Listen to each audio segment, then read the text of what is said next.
Les invito, hermanos, a abrir sus Biblias, Apocalipsis capítulo 2. La última vez que estuvimos en este libro, comenzamos la sección de las cartas con el mensaje del Señor Jesucristo a la iglesia en Éfeso. Y el título que propuse para ese sermón fue una iglesia de amor menguante, ¿sí? Es la carta del Señor Jesucristo a una iglesia de amor menguante. Bueno, esta carta, segunda carta en la sección, es una carta del Señor Jesucristo a una iglesia perseguida, o queriendo utilizar terminología del pasaje mismo, que refleja por lo menos la terminología del pasaje, una iglesia de sufrimiento fatal, porque estaban sufriendo todas las iglesias, todas las 7. Pero de alguna manera en esta carta se resalta el aspecto de la muerte, que su sufrimiento iba a llegar al punto de ser fatal, de implicar la muerte.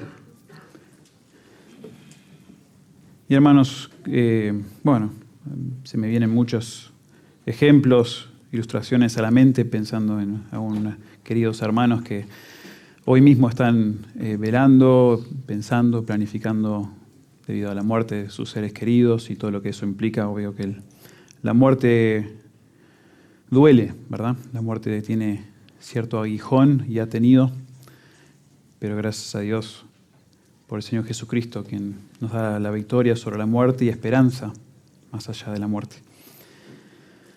Bueno, quiero leerles el pasaje de esta mañana, versículos 8 al 11. Vamos a comenzar capítulo 2, versículos 8 al 11. Y escribe al ángel de la iglesia en Esmirna, el primero y el postrero, el que estuvo muerto y vivió, dice esto: yo conozco tus obras y tu tribulación y tu pobreza, pero tú eres rico. Y la blasfemia de los que se dicen ser judíos y no lo son, sino sinagoga de Satanás. No temas en nada lo que vas a padecer. He aquí el diablo echará a algunos de vosotros en la cárcel para que seáis probados y tendréis tribulación por 10 días. Sé fiel hasta la muerte y yo te daré la corona de la vida. El que tiene oído, oiga lo que el Espíritu dice a las iglesias. El que venciere no sufrirá daño de la segunda muerte. Los mártires de la historia de la iglesia ofrecen bastante para nosotros hoy en cuanto a enseñanza.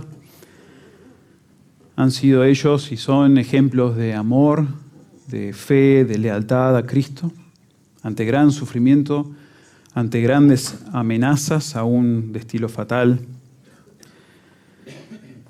Pero por alguna razón en el cristianismo, los mártires y sus vidas contagian el coraje nuestro, ¿sí?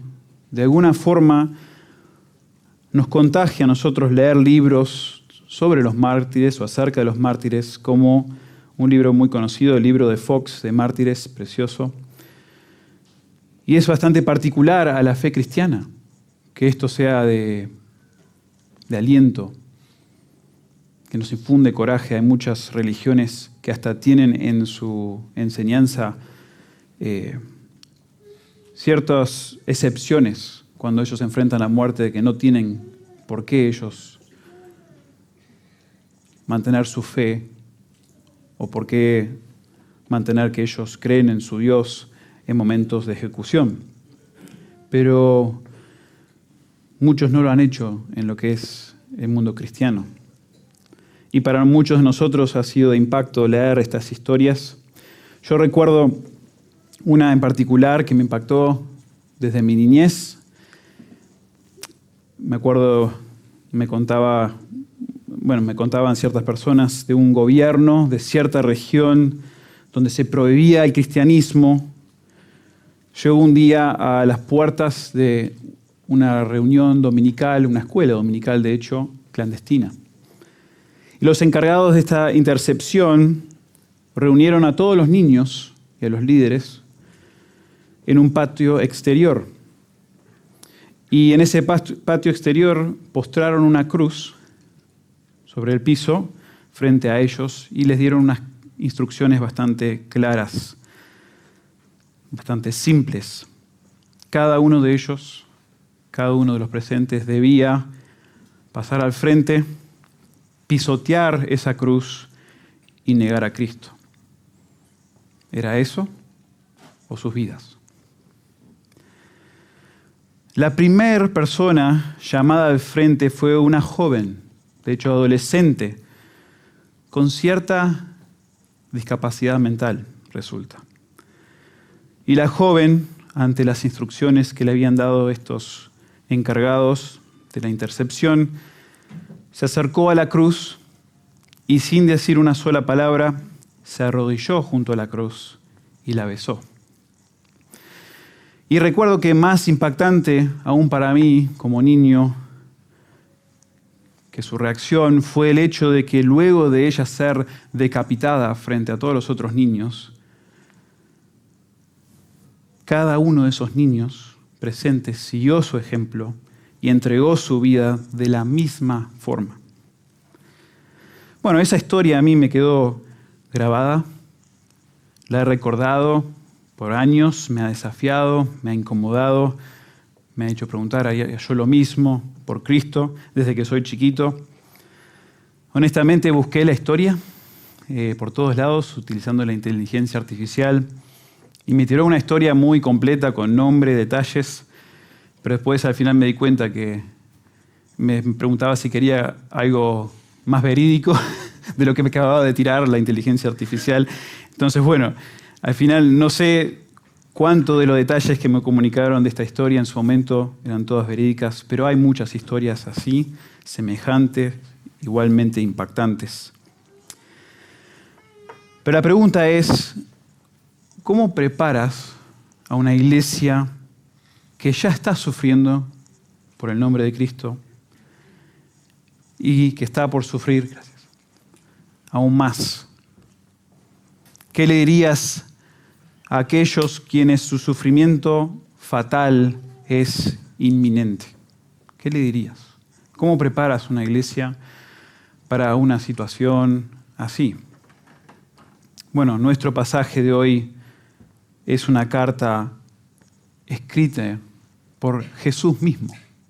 O sea, Jesús siendo la razón y la motivación de los mártires de la historia de la iglesia, Él les escribe una carta a una congregación que está siendo fatalmente perseguida. Y le escribe esta carta a la iglesia en Esmirna, la que tenemos por delante hoy. Y ellos estaban por convertirse, muchos de ellos, en mártires. Y nos dice la historia, y esto es muy interesante, que de esta ciudad, de Esmirna, salieron muchos mártires para el nombre o por el nombre del Señor Jesucristo. Déjenme entonces darles algunos detalles de esta ciudad primero. Como continuación de la primera carta, donde hablamos de la iglesia en Éfeso, bueno, Esmirna estaba a más o menos 60 kilómetros al suroeste de Éfeso y, bueno, por su ubicación estratégica, llegó a ser un puerto marítimo bastante conocido.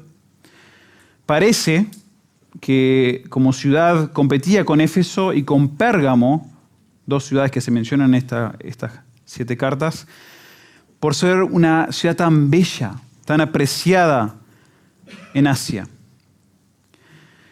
Y Esmirna, aunque no se sabe demasiado, parece que también fue una ciudad, una de las primeras ciudades que construyó un templo para rendirle culto a la diosa Roma. O sea, claramente una ciudad muy leal al imperio romano.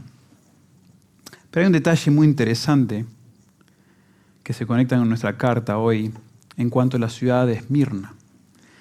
Esmirna, el nombre de la ciudad, surge del nombre de la especie o de las especies que se usaban para tratar o para cubrir los cadáveres envueltos de los muertos, ¿verdad? La mirra eran realmente especies de aroma dulce que una vez ya envuelto un cuerpo muerto, se echaba sobre ese cuerpo para que no oliera tan feo. Bueno, en el mundo antiguo, relatan los historiadores, hay una conexión importante entre la ciudad de Esmirna y la muerte. Y es como que tanto esta carta como el nombre que se le dio de la ciudad, como también lo que resulta a partir de esta carta con todos los mártires que aparecen en la historia, bueno, todo esto apunta al hecho de que esta es una iglesia que sufriría bastante por el nombre de Cristo. Y es en este contexto que nos encontramos para leer este pasaje, una carta escrita por Jesús a una iglesia que está sufriendo fatalmente. Y hermanos, hoy el pasaje nos comunica detalles acerca del Cristo glorificado y de sus palabras que son especiales para alentar a una iglesia de sufrimiento fatal. Ya vimos la última vez que estuvimos acá en Apocalipsis, en el capítulo 2, que el Señor Jesús, al escribir a la carta a Éfeso, extrae ciertos títulos de capítulo 1, donde se da una descripción larga acerca de su estado glorificado, de quién es Él, se extrae para hablarle a Éfeso y ahora también se extrae para hablarle a Esmirna, a la iglesia en Esmirna. Sé que hay muchos chicos aquí y muchos de ustedes que están tomando notas. Vamos a dividir este pasaje en 4 elementos de la carta. Primero vamos a ver el Cristo, simplemente el Cristo, este Cristo de la iglesia perseguida. Luego vamos a ver la condición, hablando de la condición de esta iglesia perseguida. Tercero vamos a ver el clamor de parte del Señor, el clamor para una iglesia perseguida. Y por último, la conclusión de la carta para esta iglesia perseguida. Cristo, condición, clamor y conclusión. Capítulo 2, versículo 8, nuevamente dice, y escribe al ángel de la iglesia en Esmirna, el primero y el postrero, el que estuvo muerto y vivió, dice esto. Primero entonces, el Señor Jesús, al escribirle la carta a esta iglesia en Esmirna, una iglesia perseguida, fatalmente sufrida, primero se autodescribe de una manera muy particular. Este es el Cristo vitalicio y victorioso, ¿sí?, de la iglesia. Cristo vitalicio y victorioso de la iglesia. ¿Por qué? Porque va a destacar su naturaleza eterna y su victoria sobre la muerte. Noten, allí el texto primero lo describe como el primero y el postrero. Ya vimos este título que se le da a Cristo en el capítulo 1, versículo 17. Y dijimos en ese momento que Cristo intencionalmente se está identificando con el Dios que es primero y postrero del Antiguo Testamento, donde todas las otras cosas que están alrededor y todos los otros dioses fueron creados, tuvieron un principio. Bueno, Dios estuvo antes de todo lo creado. Y no solamente estuvo antes, sino que también permanecerá, continuará. Después de que todo lo creado sea destruido, pase de este mundo, pase de existencia, bueno, Él continuará, Él permanecerá. Y la pregunta que surge aquí es, ¿por qué es que el Señor Jesús, al comenzar esta carta escrita para una iglesia de sufrimiento fatal, ¿por qué vuelve a repetir este título?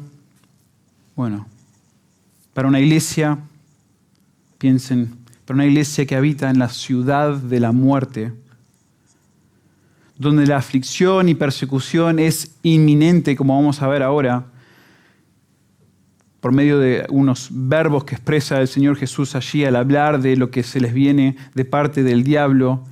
toda la persecución, todo el sufrimiento, es inminente todo esto. Para una iglesia que habita en la ciudad de la muerte, donde la persecución y la aflicción es inminente, y los vecinos son realmente amigos de Satanás y enemigos de Dios, bueno, allí, en ese contexto, solo valen las palabras de uno que estuvo desde el principio y estará cuando todo lo primero pase. Solo valen las palabras de alguien que es vitalicio, perpetuo, eterno. Yo me doy cuenta a veces, cuando converso con una persona que está enfrentando la muerte, sea personal o sea de un ser querido, mis palabras y mi experiencia, claro que tienen algo de valor, pero están muy limitadas. Como mera criatura, mis palabras no son capaces de transmitir y de obrar en alguien, y menos en una iglesia entera, como las palabras del Hijo Eterno, quien siempre estuvo y siempre estará. Él es el principio, Él es el fin, Él es eterno, su naturaleza eterna es garantía del valor, de la sustancia de sus palabras. Entonces, primero Jesús hace referencia a sí mismo como el Cristo vitalicio ante una iglesia de sufrimiento fatal. Pero luego también, mediante la segunda frase allí, que se escribe a sí mismo como el que estuvo muerto y vivió. ¿Sí? El que estuvo muerto y ha vuelto a la vida, dice la Biblia de las Américas. También una frase que ya vimos en el capítulo 1 y ya dijimos que esto resalta la permanencia de Cristo, que sí, Él cuando tomó el estado encarnado, cuando Él se hizo hombre, bueno, Él sufrió como cualquier otro hombre.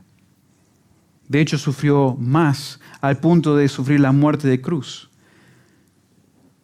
Pero aún al experimentar la muerte, Él tuvo victoria, Él vivió. Y acá el texto dice, ha vuelto a la vida. Es como que da a entender que la muerte de Jesús fue meramente el comienzo de su vida eterna en ese sentido. Y es el comienzo de la vida eterna para todos nosotros. Este mismo Hijo eterno dejó su estado de gloria y fue encarnado hace 2000 años. Y como hombre se expuso a la aflicción y a la persecución más intensa de la historia. Y siendo Dios, fue atribulado como ningún otro. Sin embargo, la muerte no lo pudo contener. Y el poder de Cristo mediante la cruz fue manifestado en su resurrección y la vida eterna.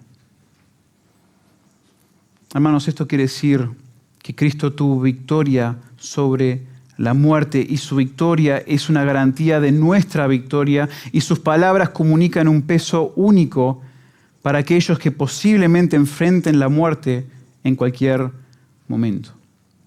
Imagínense, este es el Cristo que siempre ha existido, siempre existirá en su estado externo. Entonces Él está fuera y controla desde afuera todo lo que está sucediendo en la historia. Nuestra vida, nuestra aflicción, nuestra muerte. Pero a la misma vez, cuando Él entró a esta vida, Él padeció lo que nosotros hemos padecido y más. Y cuando enfrentó la muerte, tuvo victoria sobre ella para que todos aquellos que estemos en Él, a partir de esa hermosa redención nuestra, también tengamos victoria. Este es el Cristo que se presenta a la iglesia perseguida en Esmirna.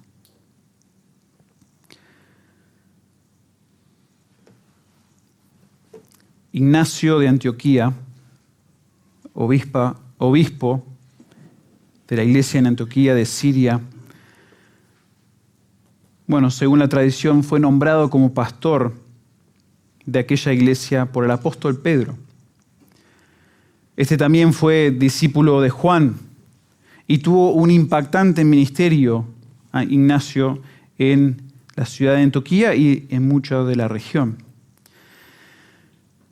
apresado por el Imperio Romano y ejecutado por su profesión de Cristo, bueno, él fue un ejemplo de mártir para muchos por venir. Y antes de su muerte, Ignacio de Antioquía dijo lo siguiente, y le escribió lo siguiente a la iglesia en Roma.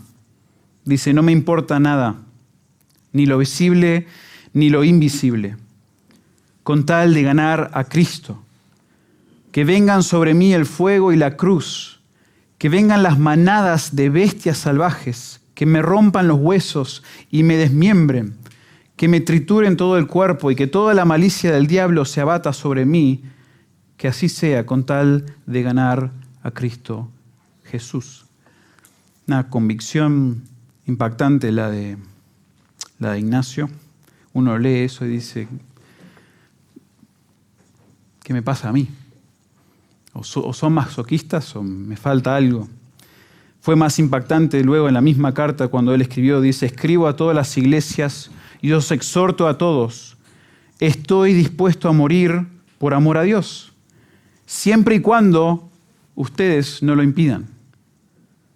Os lo ruego, pidió Ignacio, no me hagáis un favor inoportuno.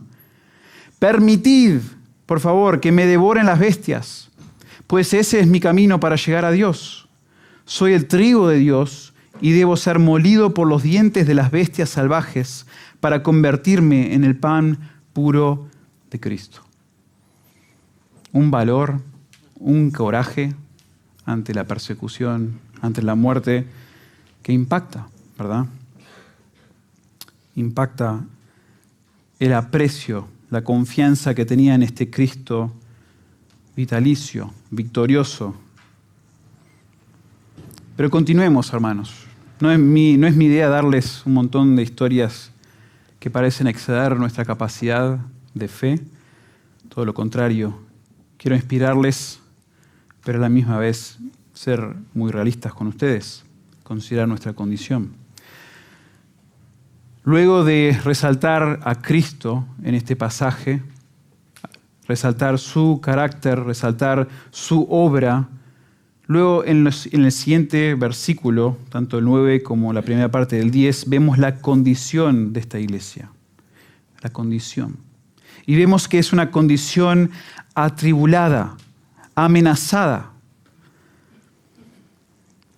Y las primeras palabras de Cristo a esta iglesia, dirigidas a ellos, conciernen el conocimiento íntimo y perfecto que Él tiene de la condición de ellos, la condición atribulada y amenazada. Noten el pasaje, dice, yo conozco tus obras y tu tribulación y tu pobreza y la blasfemia de los que se dicen ser judíos y no lo son, sino sinagoga de Satanás.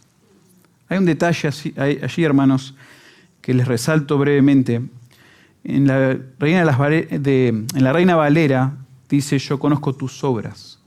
Si alguno de ustedes tiene la Biblia de las Américas o quizás otra traducción, notarán que tus obras no aparece allí. Directamente dice, yo conozco tu tribulación y tu pobreza. La razón por esto, hermanos, es porque hay ciertos manuscritos que no contienen esta palabra tus obras. Es muy posible que eso se agregó, ¿sí?, en ciertos manuscritos, debido a que la mayoría de las cartas, todos comienzan, cuando empieza esta sección, yo conozco, aparece primero tus obras. Pero los manuscritos principales, quizás más confiables, no lo incluyen. Y parece que es intencional, porque el enfoque de este texto está puesto sobre el conocimiento íntimo del Señor en el bienestar espiritual de las iglesias, aún en medio de tribulaciones y de persecución. O sea, se saltea esa palabra intencionalmente, obras, y va directamente, yo conozco tu tribulación. Yo conozco íntimamente. Ya hablamos de esta palabra como refleja no un conocimiento que se está descubriendo, no algo que está conociendo el Señor, sino que un conocimiento íntimo, perfecto, completo y absoluto. Como diciéndole, mirá, yo sé qué está pasando. Yo sé qué está pasando cuando las iglesias se descarrían. Y cuando no perseveran, yo sé, tiembla, porque Él sabe. Pero en este caso es yo conozco tu tribulación. Yo conozco íntimamente lo que estás pasando. Y al decir tribulación, nos recuerda a cómo se identificó Juan en el capítulo 1, versículo 9, cuando él, escribiendo a los hermanos de Asia, dice que Él es vuestro hermano y copartícipe vuestro en la tribulación. Aclaramos cuando estuvimos en ese versículo que esto no es la tribulación escatológica, donde en un momento dado de la historia Dios, pensamos nosotros, luego de remover a la iglesia va a llover su juicio sobre esta tierra, antes de que finalmente Él reine, establezca su reino y luego comience lo que es el estado eterno. No se refiere a esa tribulación, sino a tribulación en el sentido de aflicción, sufrimiento, lo que es normal en la vida cristiana, antes de que nosotros estemos en el reino. Noten que en el versículo 9 vimos que era copartícipe en la tribulación, en el reino y en la paciencia de Jesucristo.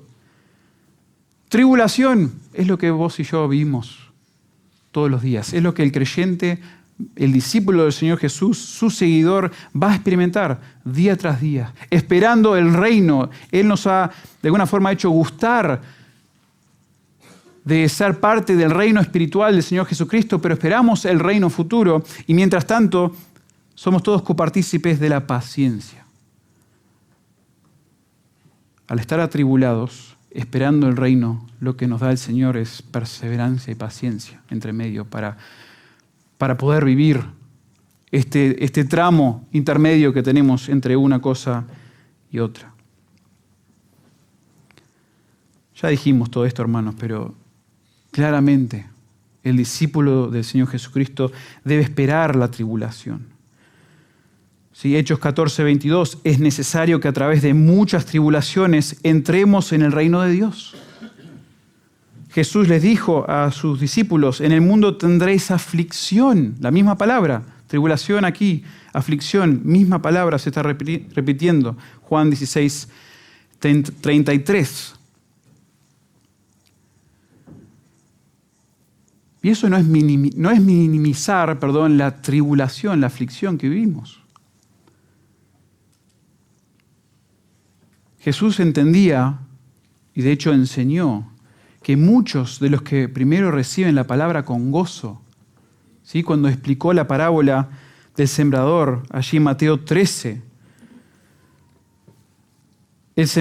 lo que es sembrado en pedregales, decía Jesús, este es el que oye la palabra y al momento la recibe con gozo, pero no tiene raíz en sí, sino que es de corta duración, pues al venir la aflicción o la persecución por causa de la palabra, luego tropieza. O sea, la aflicción y la persecución son reales, son fuertes, son desconcertantes para cualquier persona. Pero para los que son hijos de Dios, los que realmente son parte de esta iglesia en Esmirna, los que están en Cristo, bueno, el Señor Jesús conoce sus tribulaciones. Y parece que a los creyentes en esta ciudad, su aflicción había llegado al punto que muchos estaban perdiendo sus trabajos o sus negocios por su lealtad a Cristo. Y por eso se menciona, conozco no solamente tu tribulación, sino también tu pobreza.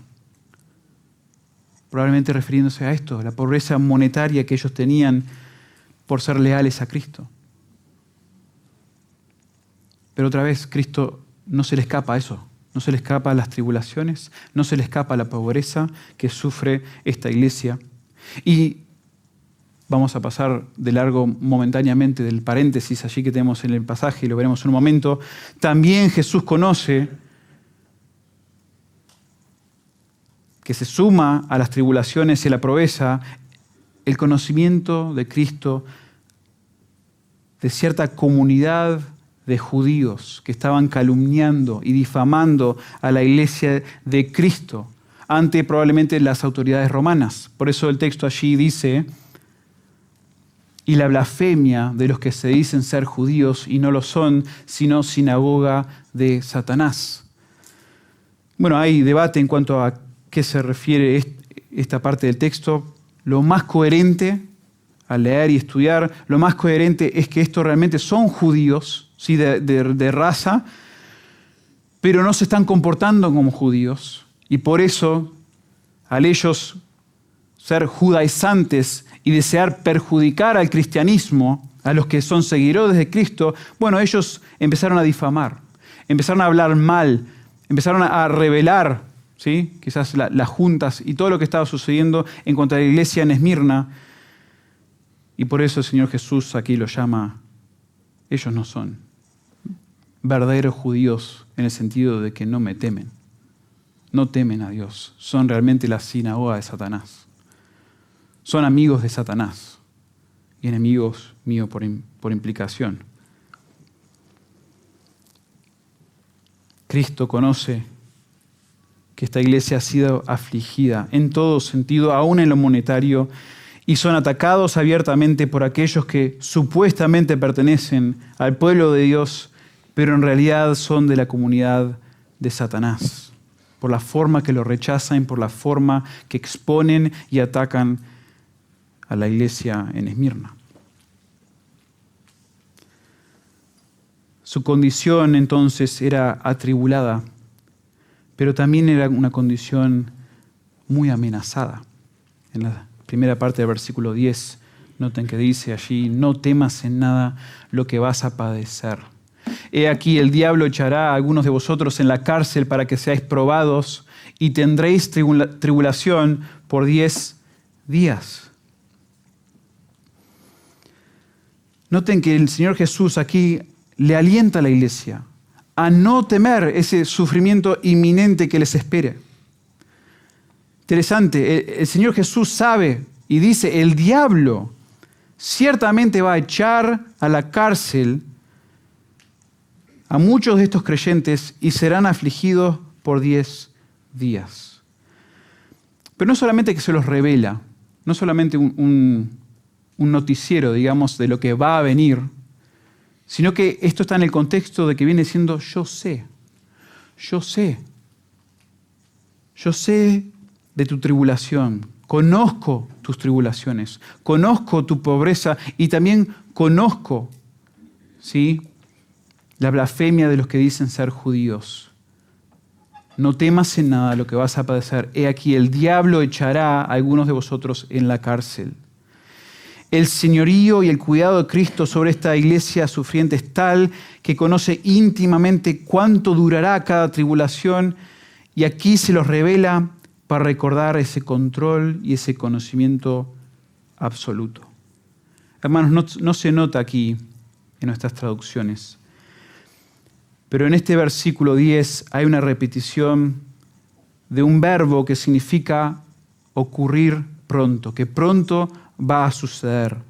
Pronto vas a padecer. Pronto el diablo echará a algunos. Y la idea es que el Señor sabe que va a suceder antes de que suceda. Y ciertamente lo que Él dice que va a suceder va a ocurrir.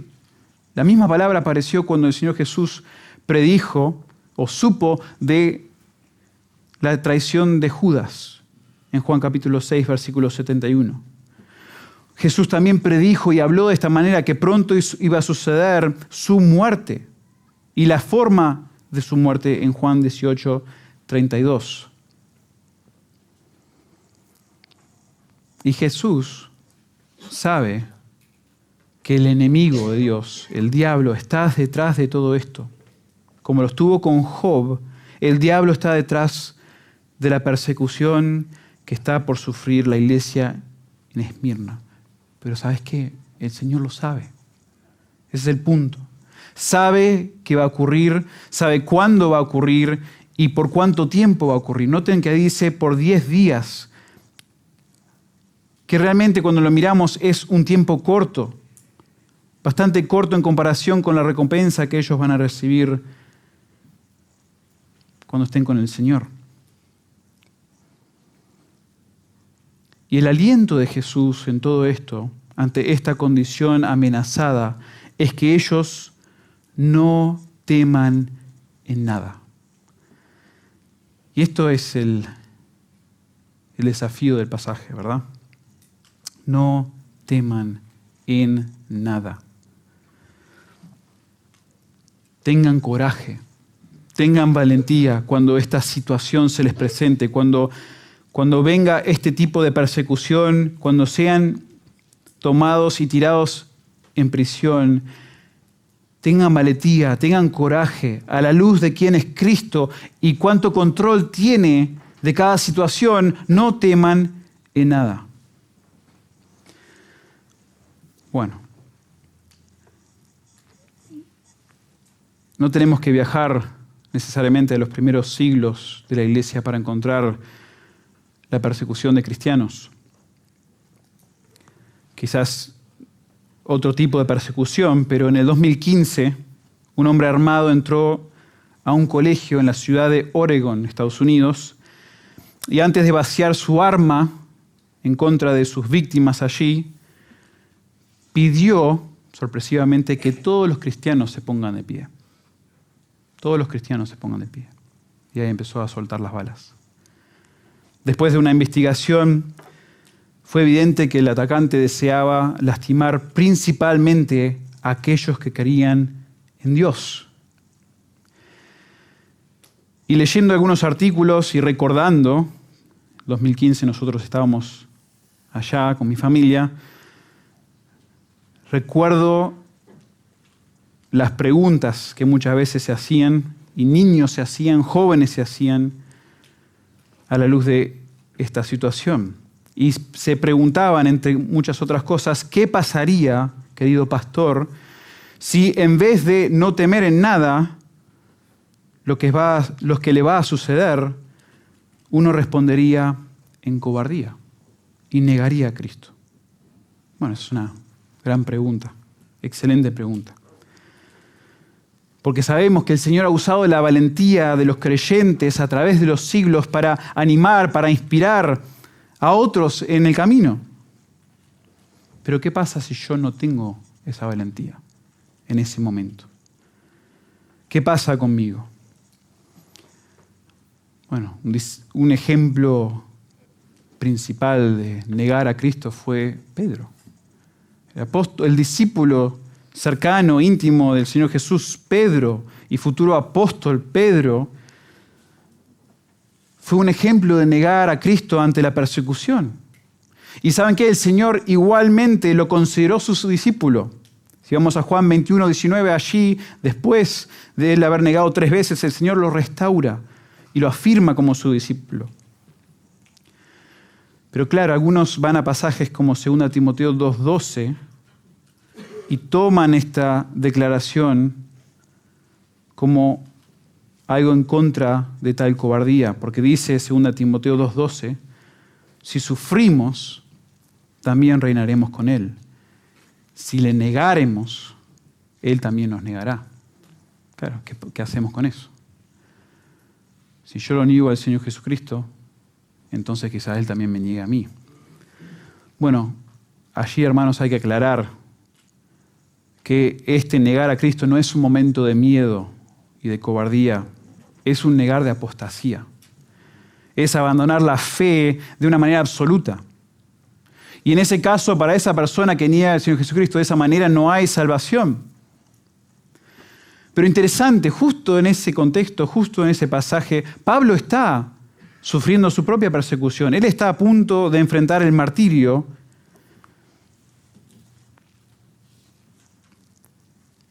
Y en el siguiente versículo, el versículo 13, después de haber dicho esto, si sufrimos, también reinaremos con Él. Si le negáremos, Él también nos negará. Versículo 13 dice, si fuéremos infieles, Él permanecerá fiel. Él no puede negarse a sí mismo. Me encantó lo que dijo un escritor acerca de esto. Dice, siempre habrá momentos en los que perdamos la fe, pero quienes estamos en Cristo debemos tener la certeza de que aunque podamos perder la fe de alguna manera, Aunque podamos perder la fe, Jesús nunca nos perderá a nosotros. Aunque por un instante nos invada el miedo y valoremos más nuestra vida que la de Cristo, Jesús sigue siendo nuestro dueño y no puede negarse a sí mismo.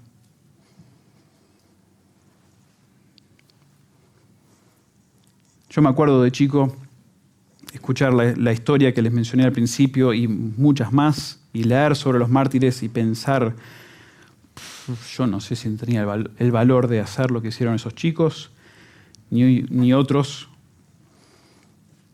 Bueno, si dudas que tendrías el valor para responder sin miedo ante la persecución.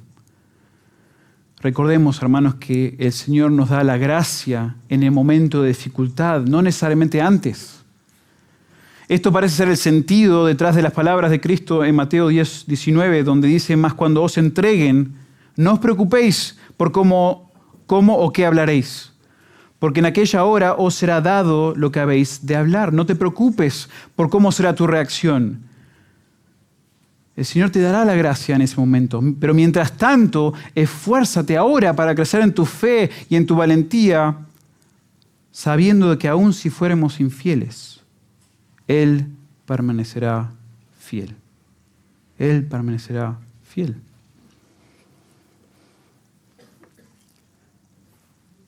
La condición de la iglesia allí descrita en estos versículos 9 y 10 son atenuadas brevemente por dos expresiones parentéticas en el texto. Yo lo salteé hoy, queriendo ahora volver.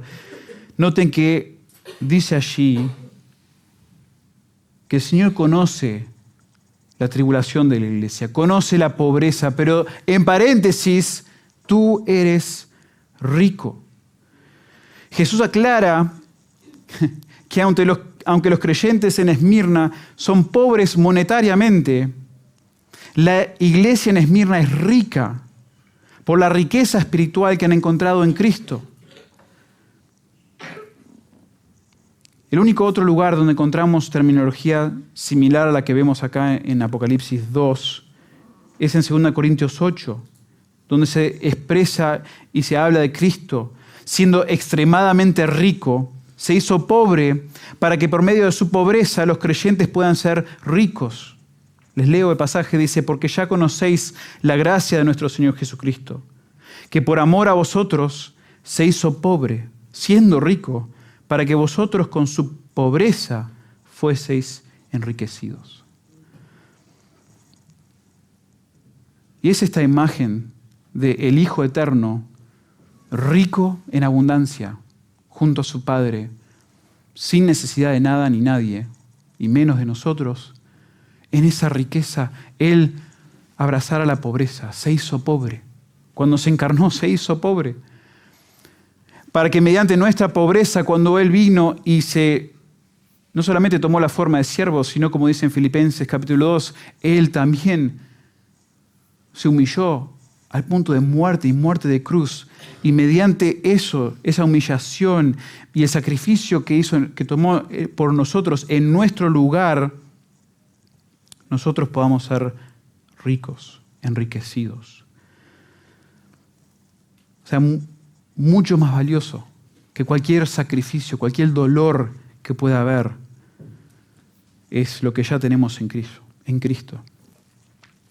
El sacrificio, aunque doloroso, vale la pena, porque los tesoros en Cristo son más valiosos que todo lo demás. Es como el Señor lo revela varias veces en los evangelios. Conocerlo a Él, poseerlo a Él, es un tesoro escondido. Es la perla de gran precio, que vale la pena venderlo todo para ir a buscarlo y conseguirlo, y adquirirlo, y poseerlo. Entonces, aunque eran atribulados, perseguidos, pobres, muy pobres probablemente, eran ricos por lo que ellos tenían en Cristo. Y el segundo paréntesis que encontramos en estos versículos es donde el Señor Jesús les explica que el sufrimiento inminente que Dios va a permitir de la mano del diablo va a servir para probar el carácter de los santos en Esmirna. Dice, he aquí, el diablo echará a algunos de vosotros en la cárcel para que seáis probados. Claramente, hermanos, las pruebas nunca son deseadas en sí. Pero para los creyentes, las pruebas son razón de gozo, porque producen paciencia, dice Santiago capítulo 1. Producen perseverancia, y los que perseveran tienen la esperanza de la corona de la vida. Nos espera a todos aquellos que tenemos este carácter probado y demostrado mediante la perseverancia. Nosotros vamos a recibir la corona de vida. Vamos a vivir para siempre. La muerte, la persecución, la aflicción, todo eso pierde su filo, su impacto a la luz de lo que hemos recibido en Cristo y de lo que vamos a recibir en Cristo una vez con Él, mediante la corona de la vida. Vimos entonces el Cristo, la condición, y ahora vemos el clamor costoso y cautivador para la iglesia en la segunda mitad del capítulo 10.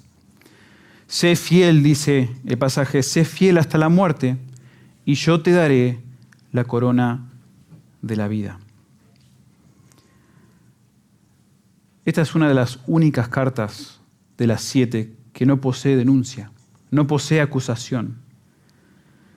Entonces, esta parte de la exhortación en realidad tiene un tono más de aliento.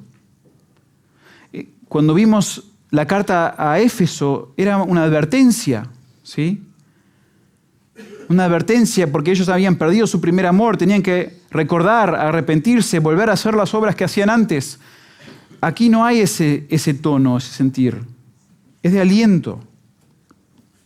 Y a la luz de la condición atribulada, amenazada de la iglesia, el Señor Jesús ahora alienta a la iglesia a ser fiel hasta la muerte. Hermanos, básicamente diciendo que nuestra lealtad a Él no tenga límite. No debe ser condicional. Nada debe limitar o acondicionar la extensión de nuestra fidelidad al Señor, ni la comodidad, la popularidad, la acusación, la persecución, la amenaza de muerte misma. Ninguna debe ser límite a la lealtad que debió tener la iglesia en Esmirna. Y esto, aunque es costoso, porque es realmente un clamor costoso de parte del Señor, es coherente, hermanos. Aunque costoso, es coherente con el Señor que es eterno y tuvo victoria sobre la muerte. Hay dolor que hemos experimentado y vamos a experimentar por todo aquello que precede y causa la muerte. Y le agregamos a eso la incertidumbre y el temor que pueda caracterizar la idea de la muerte. Pero todo eso pierde su peso, todo eso pierde su influencia sobre nuestras mentes cuando es reemplazada por fe y confianza en la naturaleza y la obra de nuestro Señor eterno y nuestro Salvador victorioso. Esta fidelidad, como ya lo hemos recalcado, tuya hacia el Señor, no es potenciada por tu capacidad, por tu fuerza, por tu fe constante que surge de alguna manera dentro de ti. ¿Por qué yo tengo una fe menor a la que tuvo tal y cual? Bueno, el grado de nuestra fe, obvio que nosotros nos esforzamos para conocer más a nuestro Señor, pero justamente el enfoque está en Él, en su fidelidad, en su gracia y menos en nuestra capacidad. Y estas palabras, hermanos, costosas, este clamor de parte del Señor que es costoso, es luego estimulado por la promesa que Cristo va a entregar la recompensa de la vida a todos los que perseveran. La corona de la vida, el premio que opaca el obstáculo, la recompensa que eclipsa el desafío.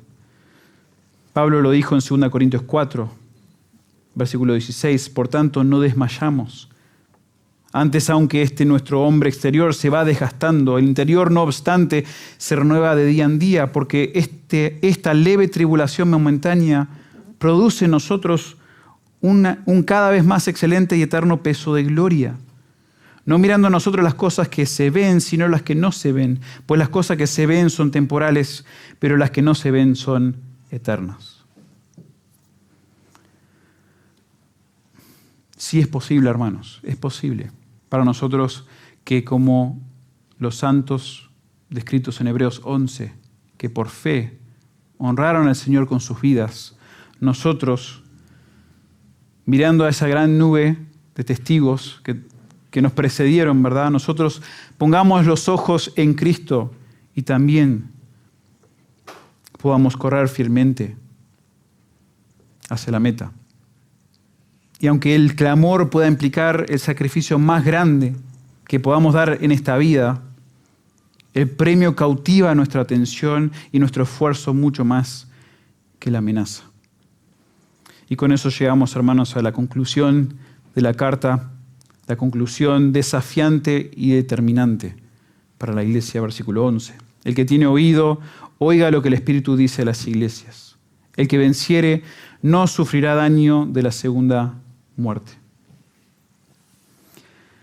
Esta carta, de una manera similar a la anterior, tiene este llamado a oír.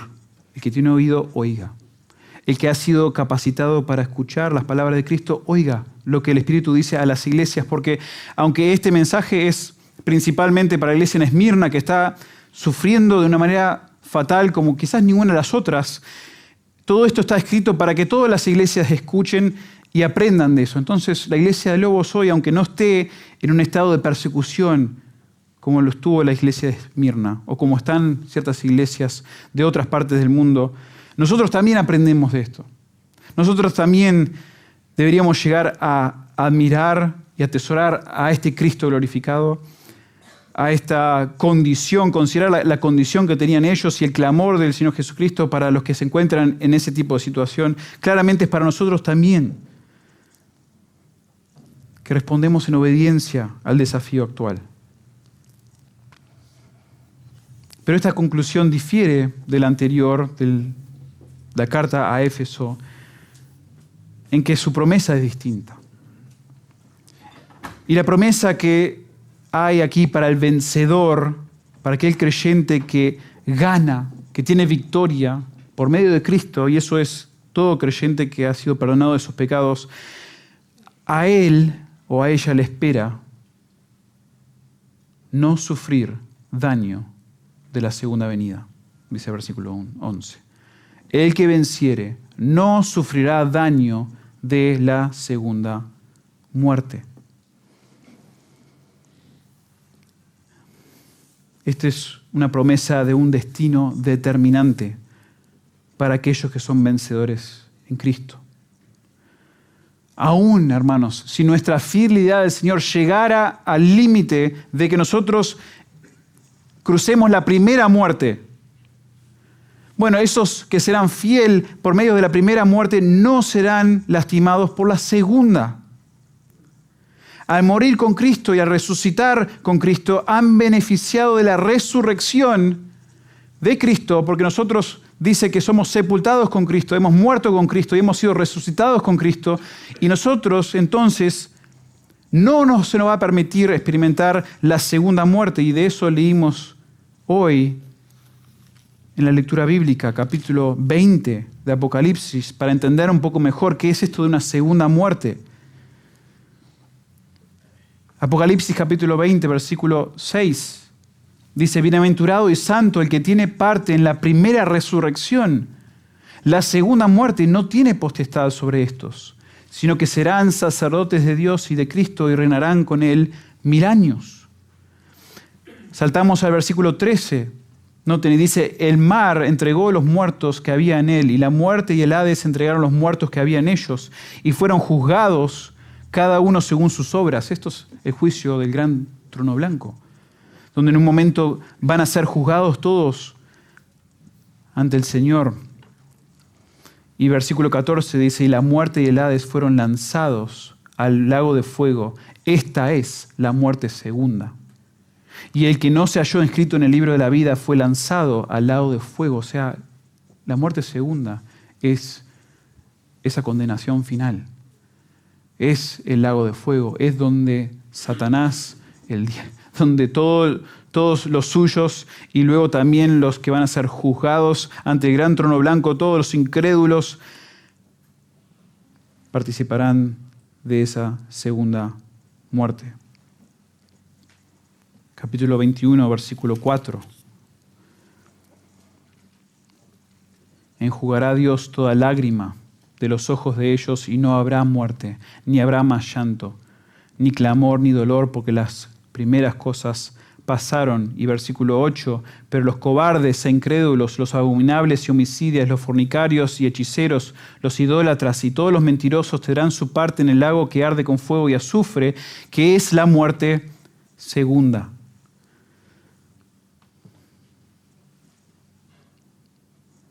Los vencedores, hermanos, gozarán del fin y de la ausencia de todo aquello que entró al mundo por medio de la caída. Los vencedores vamos a gustar de la presencia de todo lo bueno de la nueva creación, pero los enemigos de Dios serán juzgados necesariamente y lastimados finalmente por la segunda muerte. Y obvio que uno lee este pasaje y piensa, y tu mente va, qué horrendo lo que espera a aquellos que no están escritos en el libro de la vida. Pero por favor, por más que eso te agarre el corazón y te lleve el corazón a la boca, a la garganta,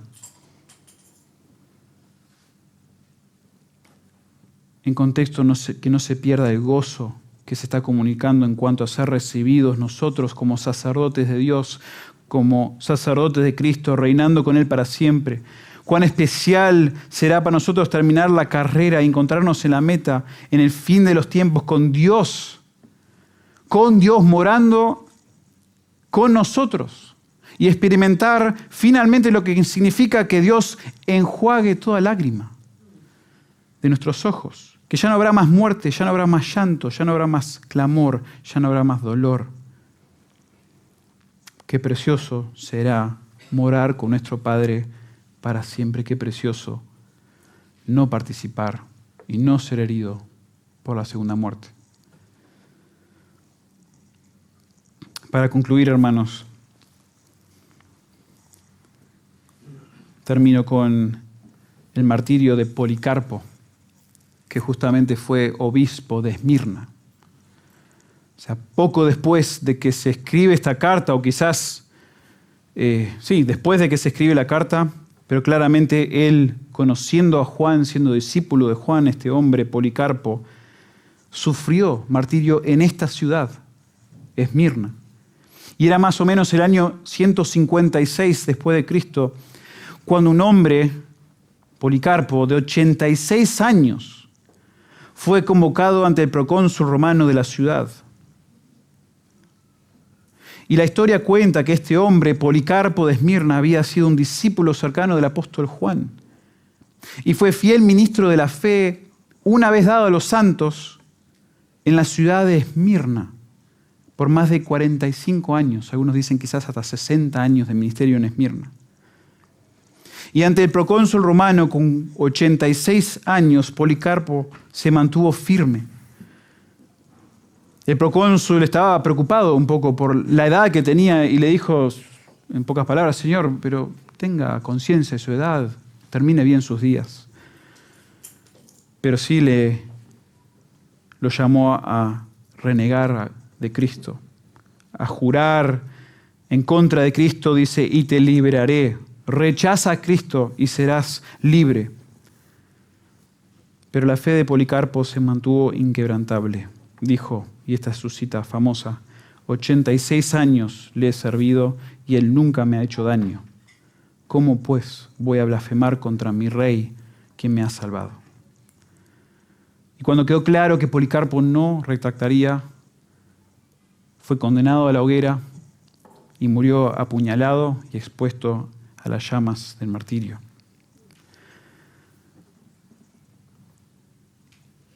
Y uno lee todas estas historias, quizás sin contexto, quizás sin conocimiento de Cristo. Uno dice, ¿qué hay que sea tan valioso, que realmente valga la pena morir de esta manera? ¿Qué hay? Policarpo creyó, confió firmemente en el poder del Evangelio, en la salvación de pecados que solo encontramos en Cristo Jesús. Una de sus citas más conocidas, aparte de la que ya les dije en cuanto al martirio, se encuentra en la epístola a los Filipenses. Y esta es su declaración en cuanto al Evangelio y en cuanto a Cristo. Entiendo que eres salvo por la gracia, no por las obras, sino por la voluntad de Dios por medio de Jesucristo. Únicamente de esta forma, no por obras, no por tu propia voluntad, sino por voluntad de Dios y por medio de Cristo eres salvo de tus pecados. Si no, no hay salvación. Hermanos, ese es un mensaje que vale la pena morir.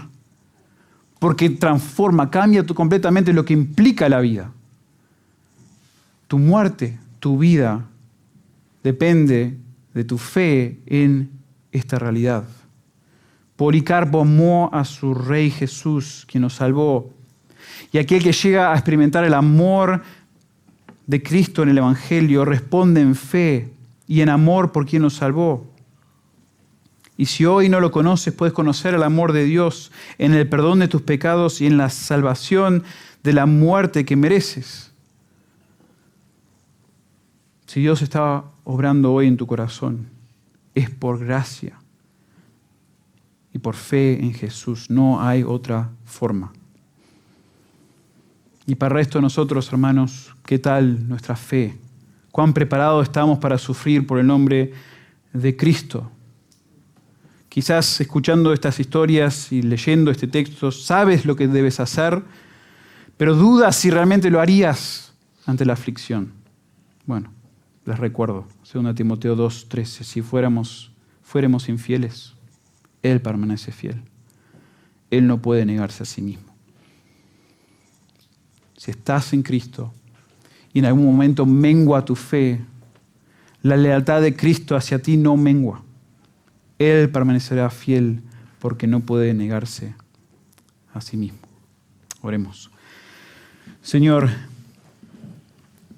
gracias por ser tan fiel a nosotros.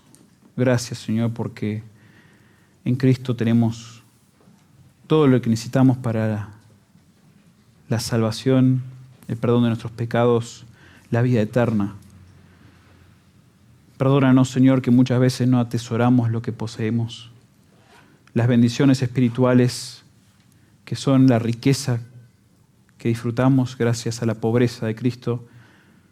Todo eso, Señor, entendemos que no siempre lo atesoramos como deberíamos.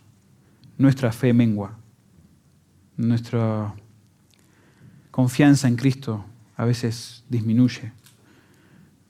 Gracias que tú permaneces fiel siempre y eres bueno en recordarnos de tu fidelidad, de tu grandeza, de tu poder, de quién eres y qué has hecho. Todo esto, Señor, para seguir fortaleciendo nuestra fe. Nos llamas a permanecer fieles, aún si implica la muerte, porque nos amas. Porque, Señor, eres glorificado y nosotros somos beneficiados de tener una fe fuerte, valiente. Las aflicciones, Señor, el filo de las aflicciones, a veces se pierden porque cambias nuestra perspectiva, Señor, mediante el Evangelio, mediante las promesas de tu palabra, mediante la transformación de nuestro entendimiento. Señor, ayúdanos a atesorar a Cristo y a crecer en nuestra fe, a crecer en nuestra valentía, simplemente, en primer lugar, para evangelizar, para predicar, para no temer al hombre más que a ti. Y luego, Señor, para atravesar las aflicciones, las dificultades y quizás, quién sabe, solo tú sabes, la persecución algún día, enfrentarla con valor y una fe inquebrantable gracias a aquel quien siempre es fiel, quien no puede ser infiel, quien no puede negarse a sí mismo. Damos gracias por nuestro Señor Jesucristo y oramos ahora que, aún en este tiempo, celebrando y recordando a nuestro Señor mediante la cena, que sea también de aliento, de fuerza para nuestras almas, para nuestros corazones, Señor. Renueva nuestro espíritu. Revitaliza, Señor, a cada creyente aquí y Él también toca el corazón del incrédulo. Señor, que llegue a atesorar y amar al Señor Jesús, el que ha muerto por los pecados de aquellos que se arrepienten. Por todo esto te damos gracias y te alabamos en el nombre de Cristo. Amén.